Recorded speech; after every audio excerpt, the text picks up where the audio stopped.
Bismillahirrahmanirrahim. Assalamualaikum warahmatullahi wabarakatuh. Halo teman-teman semua, perkenalkan nama saya Anissa Zahra. Saya berasal dari MA Usuluddin Singkawang kelas 10C. Dan pada kesempatan kali ini saya akan menyampaikan materi seputar solusi dalam mengatasi pemanasan global. Let's go! Nah, teman-teman, sesuai dengan yang saya sampaikan tadi di awal video, kita akan membahas materi mengenai solusi dalam mengatasi pemanasan global. Nah, sebelumnya teman-teman sudah tahu belum apa itu pemanasan global? Nah, mungkin sebagian sudah tahu dan ada yang belum tahu. Maka saya akan memberitahu apa itu pemanasan global. Pemanasan global adalah suatu proses terjadinya pemanasan atmosfer, laut, dan daratan bumi. Nah, dalam permasalahan ini kita akan mencari solusi bagaimana mengurangi pemanasan global tersebut. Yang mana pemanasan global ini sangat berdampak pada kehidupan di muka bumi ini. Nah, teman-teman, upaya yang dapat kita lakukan dalam mengatasi pemanasan global adalah yang pertama, meminimalkan penggunaan produk yang mengandung CFC. Pada umumnya, produk yang mengandung CFC ini terdapat pada pendingin ruangan dan kulkas. Bahwasannya perlu diketahui bahwa CFC telah menyumbangkan 20% pada efek rumah kaca.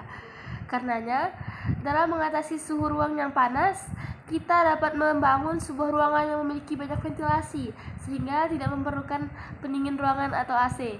Namun jika memang diperlukan AC dalam ruangan tersebut, kita dapat menggunakan AC yang tidak mengandung CFC. Dan begitu juga dalam penggunaan kulkas, kita bisa memilih kulkas yang tidak mengandung CFC, sehingga dalam upaya mengatasi pemanasan global ini tidak mengganggu kesehatan bumi kita. Upaya kedua yang dapat kita lakukan dalam mengatasi pemanasan global ini adalah dengan meminimalkan atau mengurangi penggunaan tenaga listrik. Nah, berikut beberapa contoh dari penghematan energi listrik, yaitu mematikan lampu, televisi, komputer, kulkas maupun alat elektronik lain yang tidak digunakan.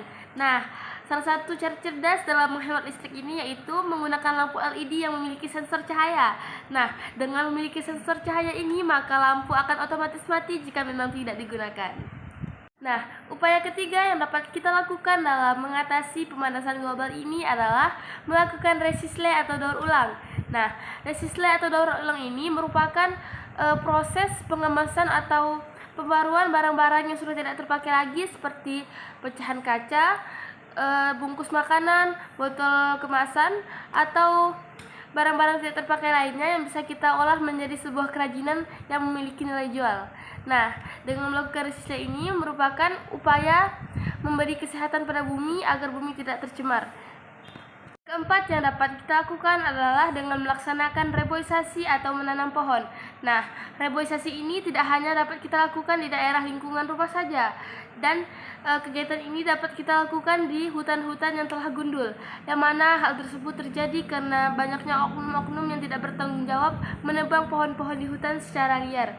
Nah, mari kita laksanakan reboisasi ini agar menambah daerah resapan air, yang mana daerah resapan air ini bermanfaat pada saat musim hujan nanti.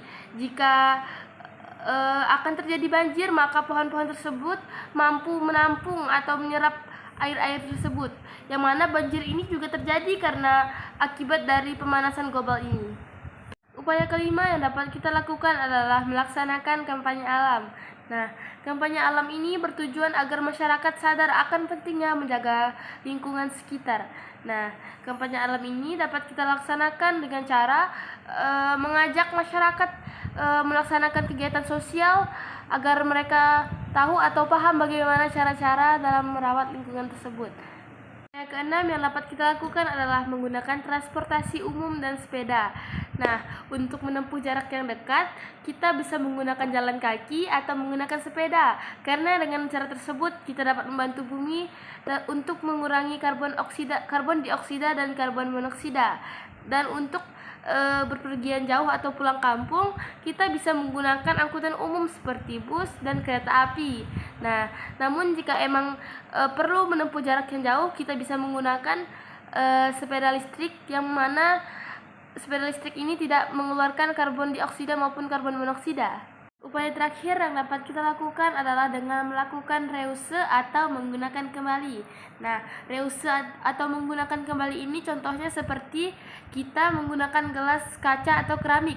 Jangan menggunakan gelas sekali pakai yang berbahan plastik atau styrofoam, karena gelas atau barang-barang atau kemasan yang terbuat dari plastik atau styrofoam ini jika tercemar ke dalam lautan atau ke sungai, maka akan terurai selama 200 tahun, yang mana hal ini juga dapat merusak ekosistem lautan dan merusak terumbu karang. Ayo teman-teman, kita lakukan upaya-upaya mengatasi pemanasan global ini agar lingkungan dan bumi kita tetap aman dan sehat tanpa pencemaran. Nah teman-teman, sekian materi dari saya. Mohon maaf apabila ada kesalahan, dan semoga ilmu yang saya sampaikan mendapat keberkahan dan dapat diterapkan di kehidupan sehari-hari. Dan akhir kata, wabillahi taufiq wal hidayah. Assalamualaikum warahmatullahi wabarakatuh.